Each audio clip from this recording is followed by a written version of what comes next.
table or something that you can try and figure out what your child's financial needs will be, that you can project that? Yes, there's many tables for that, IRS tables as well that you can use, and that's typically what you'll use in your financial planning. Okay, thanks. So we're going to, I told you this is the ever-expanding unpeeling onion. The more we get into this, the more we need to know. It's a great segue into what Jim is going to talk about, because the services component of it's always going to be our child's life, is one way to cover his or her needs through public benefits.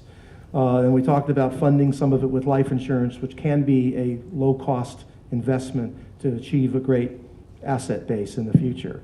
But the balancing act between what services we can acquire versus what resources we actually have to private pay for goes into that model. And so Jim's going to talk about that. But Mike foreshadowed an unfortunate reality is that it's prudent from a conservative point of view to plan on a shrinking public benefit base. Again, I told you some pretty large, well-funded states like Texas have almost 80,000 people on a waiting list getting nothing. And so those children, those adult children that need services, they're getting those services probably from the estate, probably from the parents or the caregivers that are still here. And so there's going to have to be some planning for what if the public benefit component of the child's resources needs starts to go away. And let me tell you, that's a ever-shifting landscape that I spend half of my time working on I'm going to be in Sacramento all day tomorrow working with the HCBS advisory team, trying to put pressure back on the state to fund the programs they promised to do under various acts of legislation. So Jim, if you would take a moment to kind of, again, this is impossible, just take a few minutes to give us a survey of what are we talking about in accessing public benefits. Sure. And eligibility and just what's entailed. Okay, well, let me just start off by saying usually what I'm going to cover with your questions in 30 minutes, we usually spend the whole day talking about. So I'll just hit the high points, and then I really would like specific questions. I think that's more meaningful to you. Basically, public benefits fall into two piles. One is means-tested, financially means-tested benefits, and entitlements, okay? So you've got Social Security. Let's start with Social Security. Social Security Administration administers a number of different programs, but for our purposes, they administer a program called Supplemental Security Income, which is means tested, and a special needs trust is a very important component to allow a disabled individual to be eligible for SSI. They also administer other programs called Social Security Disability Insurance. That is an entitlement program that the individual is entitled to if they worked and paid in the requisite number of quarters. But with our population, they probably haven't worked enough. But they could pull Social Security Disability Insurance off of their parents' account. This is something that a lot of folks don't know. It used to be called Social Security Disability Insurance Disabled Adult Child. Now it's called Social Security Disability Insurance Childhood Disability Benefits. It's the same thing. Basically, it's if your adult child is over the age of 18, disabled prior to the age of 22, and is not able to work, and has not worked up until the point where they apply for benefits, they can pull a benefit off of your account, a parent's account, if that parent paid into the Social Security system and is either on Social Security retirement, is on disability, or is deceased. And the amount that they get is equal to 1/2 of the amount that the parent is getting. And when that parent passes away, they get 3/4. And that is a benefit that's not affected, it's not means tested, so it's not affected by the any resources that that individual may have. The only thing that would affect that benefit is if they begin to work. And someone had come up to me during the break and talked about that. And Social Security has certain rules, trial work periods, where an individual can work for a while, earn some money, see if they're going to be able to continue to earn money, and that their benefit may come to an end. But with supplemental security income, it is means tested. And so the individual can only have $2,000.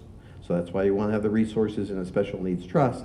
And their income, whether earned or unearned, determines what their monthly benefit amount is.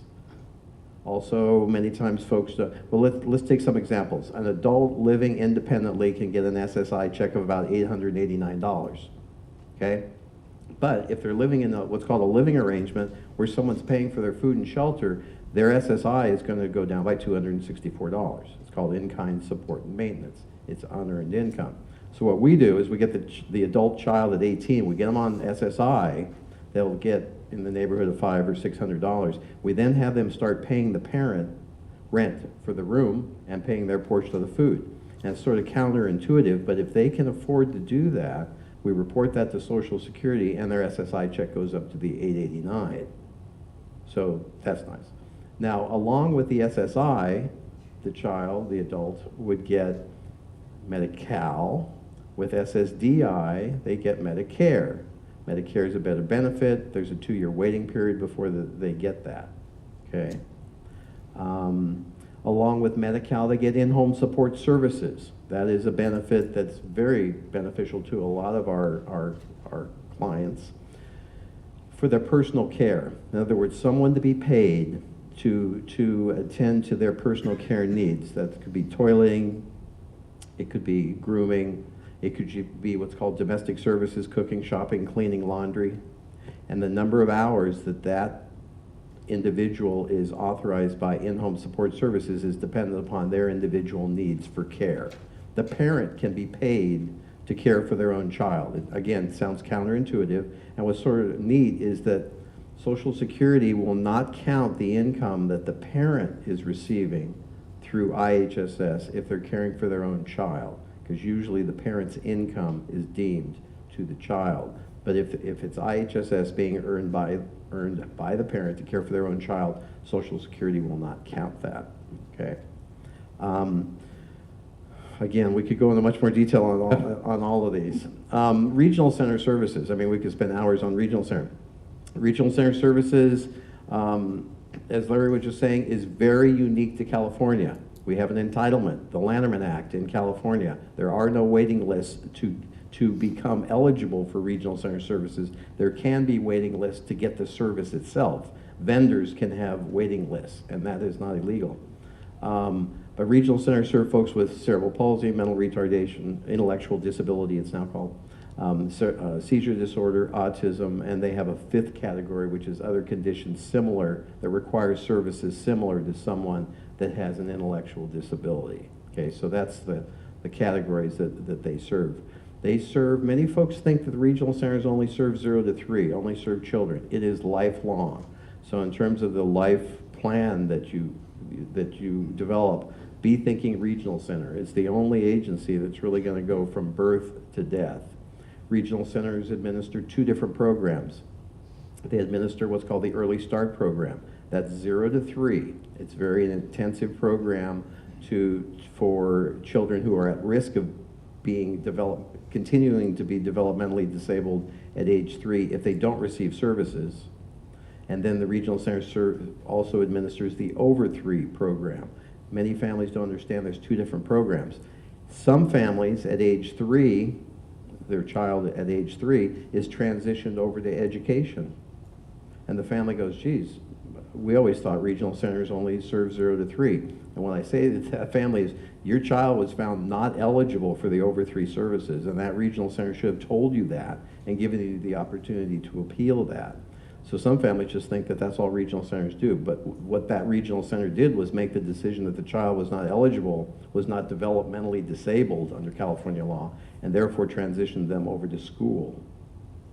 But you want the child to remain eligible forever for regional center services.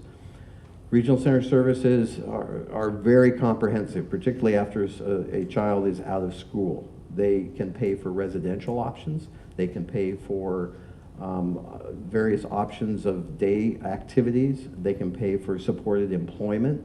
Under living options, it can be board and care homes. It can be independent living skills training. It can be supported living. It can be foster family homes, family home agencies, a whole variety of ways that the adult can live independently or semi-independently after we're all gone. The regional center is to be the agency that follows an individual for the rest of their life.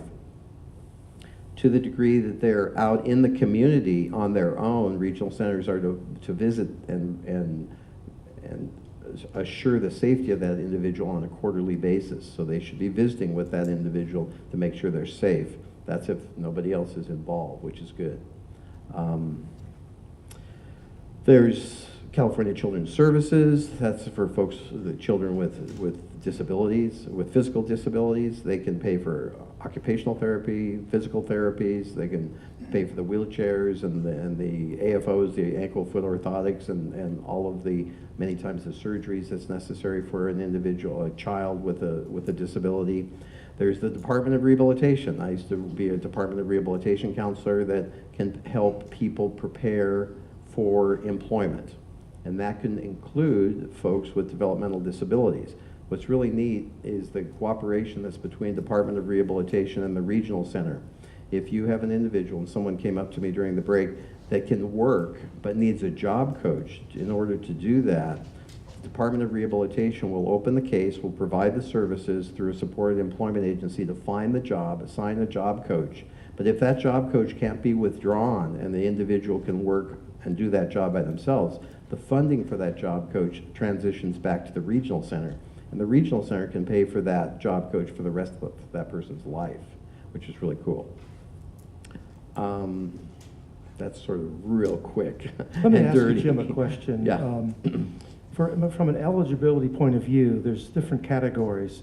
There are individuals that are quote-unquote deemed institutionalizable. And that's something that's usually determined earlier in their life, as long as they meet the test of having the disability prior to a certain age. But that puts them in a different category of receiving services versus those that aren't deemed institutionalizable. The deeming category allows them to receive what's called the HCBS waiver funded services. That means Medicaid's paying roughly 50 cents on the dollar to California, and they subsidize the services to the child. But there are those that aren't deemed institutionalizable. What happens to them? Yeah, what Larry's talking about is a process called institutional deeming. And it's a way that we can get a child onto Medi-Cal, even though the parent's incomes and resources exceed the limits for that child to be eligible for Medi-Cal.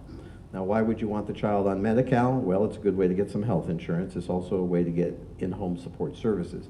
But to do institutional deeming, as Larry just said, the regional center must place the child onto what's called the DDS waiver. That's the Department of Developmental Services waiver. It's one of the home and community-based waivers. And that child must be receiving at least one service funded by the regional center. So sometimes we'll have a situation where I get involved with the family and they'll say, well, the regional center didn't do that for us. They didn't institutionally deem my child so we could get medic. I'll say, well, is the regional center even paying for it? No. All the regional center has to do is pay for one service. It's usually respite. It could be a mental alert bracelet. Once the regional center can determine that the child has certain deficits, functional deficits, and that a regional center is paying for one service, is this working? One service, then the mechanism is that the child is placed onto the DDS waiver by the regional center. The regional center then asks the local county Medi-Cal agency to institutionally deem the child on the Medi-Cal by only looking at the child's income and resources, not the parents. Now, is the special needs trust a resource of the child? No, but the trust has to be provided. A copy of the trust has to be provided to the Medi-Cal agency so that they can review it, make sure it's written properly, and that it can be excluded as a resource. But you can't make that happen if there's not a special needs trust, if there's resources in the child's name. Now, interestingly enough, if you have a divorce situation where the absent parent is paying child support to the mom, if it's child support for the child, that's considered income to the child. And so we many times can't do the institutional deeming on the Medi-Cal because the child's getting child support. So simple. So simple. Yeah, so simple. Troublemaker. Keeps me busy. I just want to say, you blew my mind, man. Because I had no idea the regional center would still cover things after he was 3. Oh, interesting. Yeah, see, there you go. Thank you. Great submission right there. Now, that's only if the child's found eligible for over 3 services. What are some of the key questions that you what do you need to find out about them in due diligence about conservatorships, or do they have some other arrangement, or how do you intake a parent before you begin to apply what you do? Yeah, what I do is an initial public benefits assessment where I come in and I get a baseline. What are they currently getting? What agencies are they working with? Sometimes they don't even know. They don't know if they're on SSI, if it's SSDI. We've had cases where Social Security was pulling the benefit off the wrong parent. And by the wrong parent, I mean not the highest wage earner. So we had a case where Social Security admitted that they should have transitioned the child to be pulling the Social Security disability benefit, disabled adult child, off of the father when he passed away, but they had continued to pull it off the mother's account, and they paid $20,000 to the family. It was unbelievable, but they paid that $20,000 because they had made that error. So anyway, get the baseline first as to what the benefits are. Sometimes it takes sort of a detective to figure out what the heck the benefit is. I'll have them pull out any letters that they might have. But then we start talking about, okay, are there additional benefits that you can get from the agencies that you're already hooked up with, but are there additional benefits that you're not getting that we can talk about how to get you on those benefits, and then what role I can play or what role you can do on your own or whatever, because I'm flexible. Microphone here. I had a question. Go ahead. Okay. My son is 21, high functioning autism and cerebral palsy. We just got him on a personal job coach through an agency. Job coach, right? Yeah. So, so is it? He is on SSI, and they said if you get income, you need to report it to us too, Okay, so we right. can take away the SSI. But if my understanding is, if he needs a job coach situation, then that does not Yeah. affect that. Yeah, what Is that happens correct? with a couple of things with that, how earned income can affect the eligibility for SSI. First of all, Social Security, and its generousness, does not count the first $20 of either earned or unearned money. $20 a month. They then don't count the first 65 of earned. Then after that, they deduct the SSI check 50 cents on the dollar, okay? So you can do the math. If someone's getting $889, it doesn't take too long before their check's going to go to zero if they're working and earning over, $1,500, $1,600. The other problem is that Social Security defines being disabled as the inability to do substantial gainful activity, which they operationally define as about $1,100, earning the capability to earn about $1,100 a month. Okay, so you've got someone who's making $1,500, they're over that $1,100. But if they have a job coach, what we do, and Social Security has a mechanism to do that, is to discount that amount that they're earning. In other words, if we can get from the job coach or from the supervisor at the job, Harry's only doing 50% of what anyone else would be doing, then we can discount that $1,500 down to $750. And so Social Security, now there still would be the reduction, the dollar for dollar, but they would not be considered achieving substantial gainful activity because it's what's called a subsidized employment situation. The subsidized employment is that job coach. So they're not really doing the full job. Yes.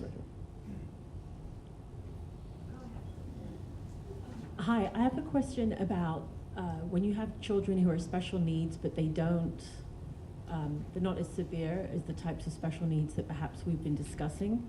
You mentioned impulsiveness and how that sometimes can be an issue. So I have, I guess I echo a lot of the sentiments of people who worry. I'm 47, I have a 7-year-old. 40 years from now, if I'm still around, maybe I have diminished capacity, maybe I'm not in a good position. So I think you've addressed those kinds of questions about having lots of successions and there's options of professionals. But I'm wondering, when you have someone like my child who, she's deaf technically, she's not completely deaf, but she has recently been found to have very severe hearing loss, and she's ADHD.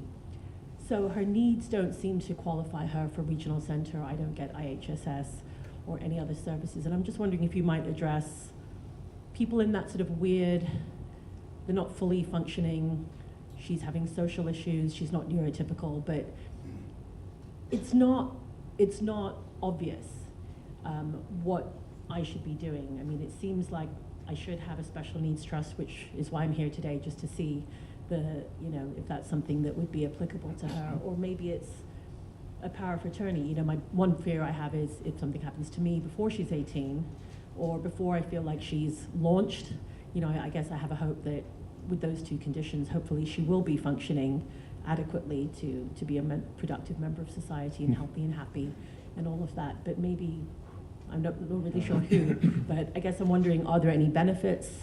She's 7? She's 7. Have you asked is she in special ed? She's mainstream. She's mainstream. Do you feel she she's needs additional help that she's not getting? IEP at the Pardon? moment. She has an IEP. Oh, so she is in special ed? Yes. Okay. Well, I mean, she's mainstream. She's in a regular school, but So she she's a does have an resource IEP. teacher? They're sort of a team, to help her with her hearing loss. We're still trying to address that. The receiver just came in today. One of her hearing aids didn't have the proper loop. It's ongoing, and I feel like I'm quite comfortable as an advocate while I'm around. But I guess what I'm hoping to see if anyone has any suggestions, when I feel like I've reached that barrier where I can't cope or I don't know enough, what are those other resources available for me now, or if I'm not here? Is that one question? Great. Well, I think, one thing is, I think you're talking about the future, the situation where you're not able to be that advocate.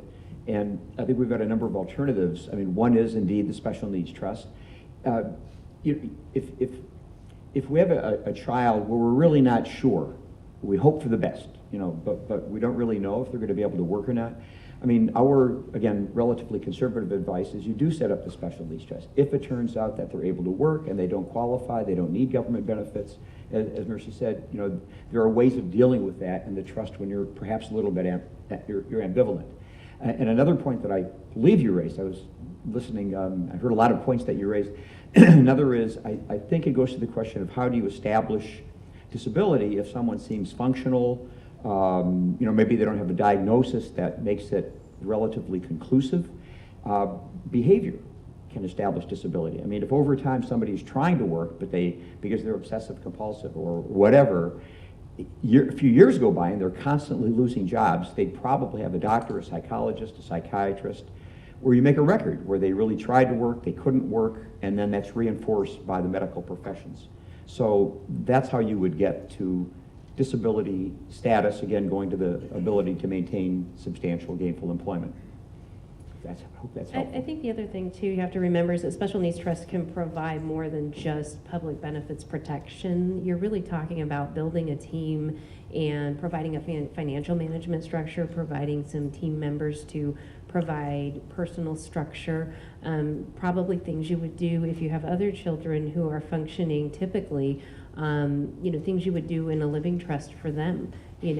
Most 18-year-olds can't manage money or most of their, personal decisions. Once they're 18, they need those extra supports, and you can use that to provide some of that. Okay. Microphone? I actually had a question. Lady back Sorry. there. Jim, can you just briefly describe California's self-determination program and the implementation schedule?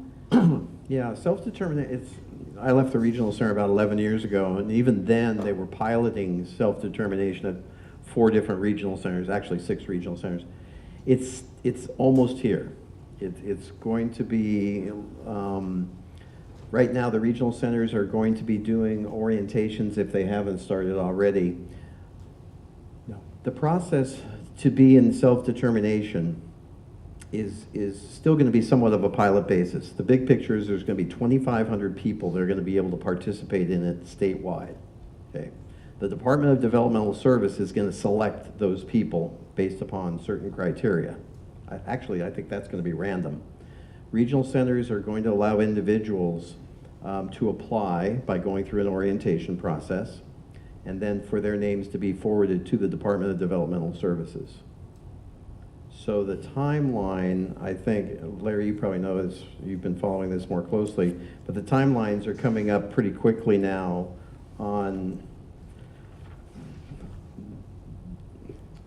on when you can get, there's what's called the pre-enrollment informational meetings that are going to be at the regional centers. There's going to be the random selection of the 2,500.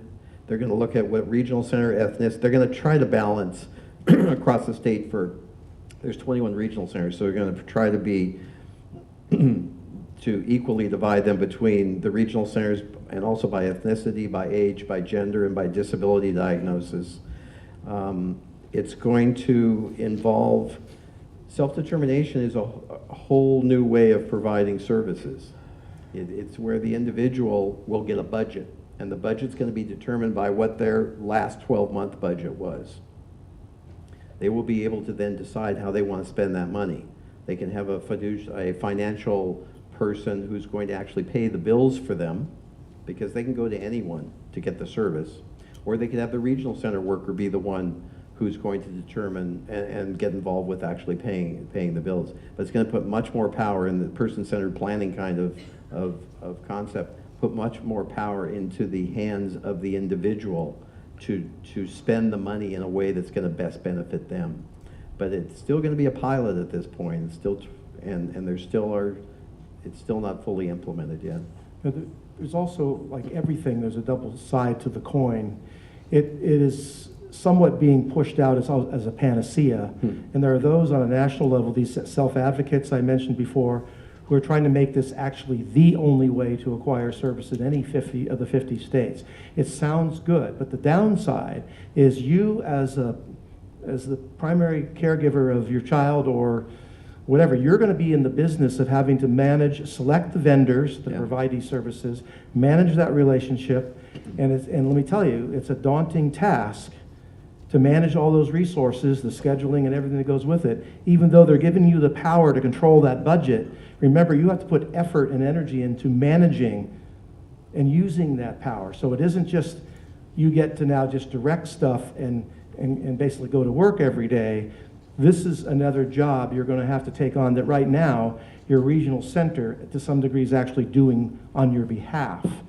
Okay, so it's really something that if it becomes broadly available, and it's my understanding that at least initially it's not meant to be a replacement for what's going on, so it will be an optional service. But the family that, if it remains an option, has to really be selective in whether it's a right fit for them or to keep maintaining their regional center sort of delegated. So it's really a great subject to bring up because it's coming.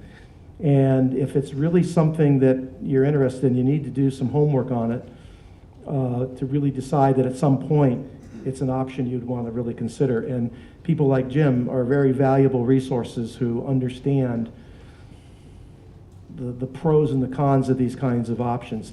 I'll be really honest with you. I have a very jaundiced view of these kinds of programs because the regional centers are basically, our regional center case manager has 100 families, and they're not all created equal. And this is a wonderful case manager. I mean, the best we've ever had. I don't know how they can hang on to this resource. She's so good. But she's drowning. And so they're basically trying to figure out how to basically delegate their workload to the families. It sounds good, but just go in with your eyes open and really evaluate whether this is right for you. And if it's not right for you, you may have to get involved with helping to push back a little bit on the state if they try to make this a one-size-fits-all. Because they're basically dumping their workload onto us and under the guise that they don't have to be vendored. Right now, the resources for the regional center have to be vendored in your region. This, basically, they're saying, and we're talking about Gabriel Rogan in particular, who's going around selling this, that you can pick whoever you choose. You could pick your brother, to be the caregiver of your child, but you're going to have to manage that resource and figure out, the billing. So, two sides. Go in with your eyes wide open. That's the value of this form. You just become alert to this coming down the pike, and you need to have a balanced view to evaluate whether it's right for you, rather than somebody over here said, that it's sounds good, so we should do it. You just really have to make an informed decision to really decide whether this is right for you. The good news, they're trying to get creative, and it will be appropriate for certain families. It won't be appropriate. So, other questions for Jim before we go to open forum? Okay, so. Hi, thank you. This is regarding IHSS because I am receiving a paycheck from them for my 30-year-old adult son. I am one of his caregivers. And my understanding on that tax-free option is that it only is tax-free if the adult child is living with you. If they're living separately in their own apartment or something, then it's not tax deductible. Do you happen to know? Larry? There is, I wish I could, top of my head, there's a 2014 directive that comes out of the IRS. And I know that in that, it's actually a guidance letter, the criteria of how you qualify for the excludable income piece. So I apologize. It's a directive, just basically Google IHSS excludable income, and you will see this IRS guideline come up. And it's very clear. You can share that with your tax preparer, whether or not your criteria allows for the exclusion. It's pretty liberal, but there are conditions, to your point, that it's not. But I can't give you chapter and verse on when you basically are not allowed to exclude it. But the good news, there's an option there perhaps available for most of you, but there's always a little pullback where in some cases they're going to basically ask for it to be taxable. Other questions? Let's see, somebody that hasn't asked a question. This gentleman here? Yeah, I've got a 5-year-old child on the spectrum, and besides the ABLE Act, which sounded like one vehicle to start setting aside money, are there other vehicles like that that will, basically build the wealth and while we're living? There's not, I mean, you can do 529 plans as well. The thing about the 529 plan, it's only for college. And the college thing, you want to look, each plan is different. So you want to make sure that you can get that money out if your child is deemed disabled. Otherwise, you're going to have to pay a 10% penalty and all of those things and tax on it. So you want to look into the plan if you want to set aside specific money for post-secondary education. It doesn't have to be college, it could be a trade school or something else. Well, I'll tread into the financial planning side of things. I would add a couple of thoughts. One is, I think paying for either term or maybe even a single premium life insurance policy is a way of really doing that.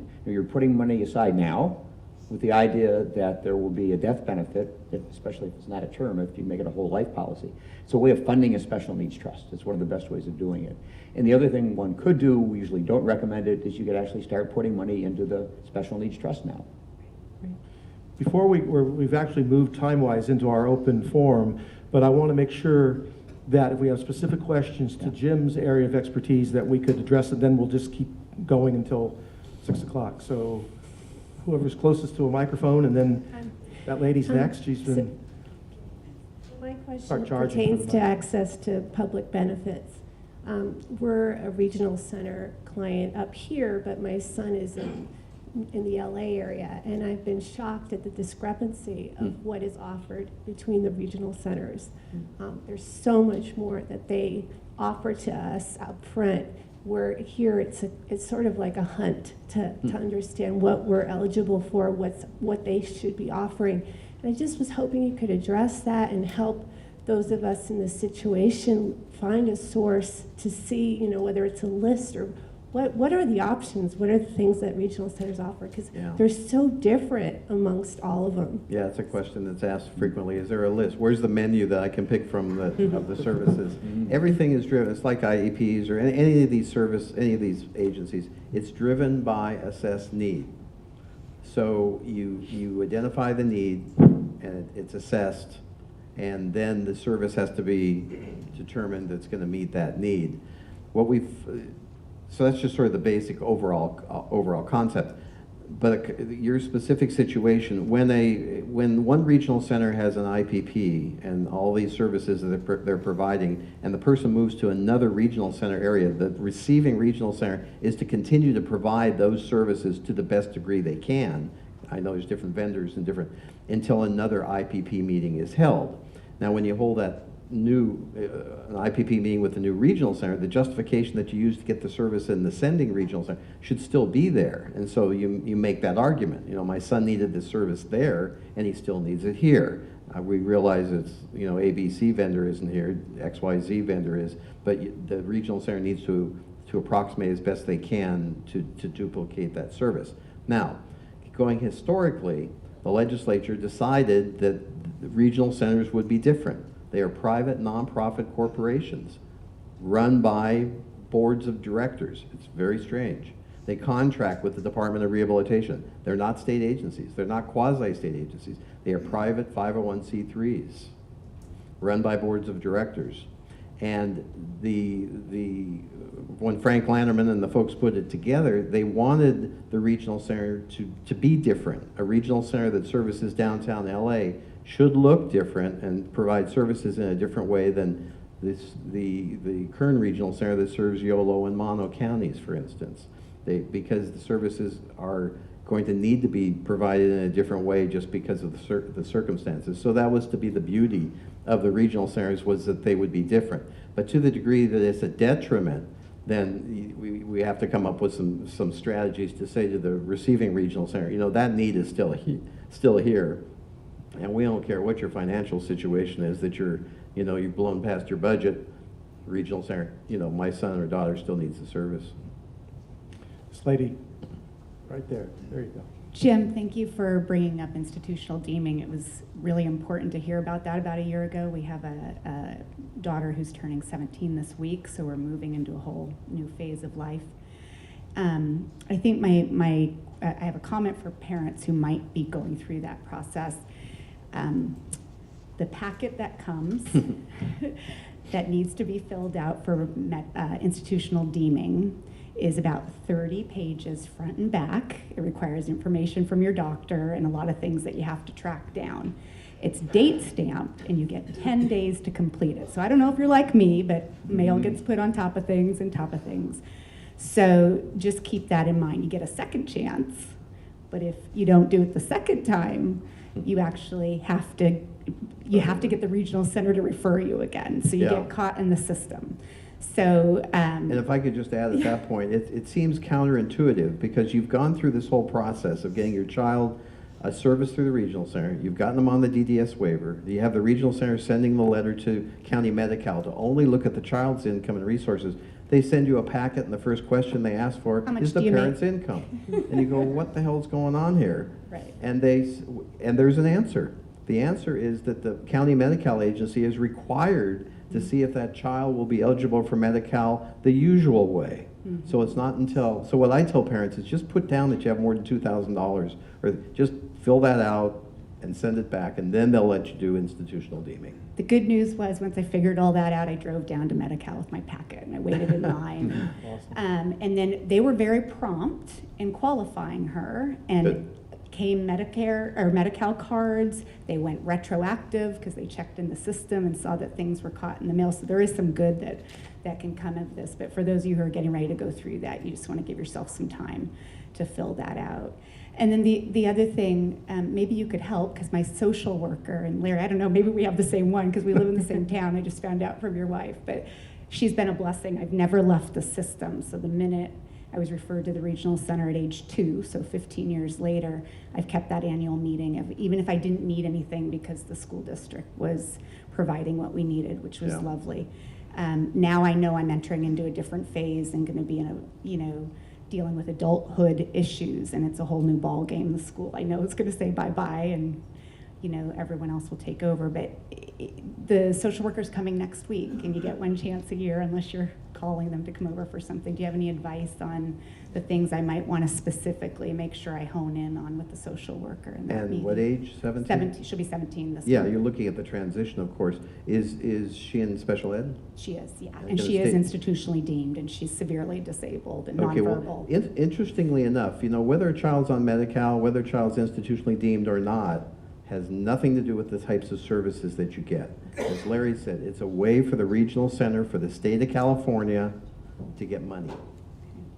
We as executive directors, we had a quota. We had to identify a certain number of individuals to place onto the waiver, and guess what? The state told us, pick your most expensive, because the feds are going to give you 50 cents on the dollar for each of those. So if I as an executive director wasn't able to make my quota, my goals was passed to another regional center, and they identified enough, because California wanted to be sure we met our goals to generate that money.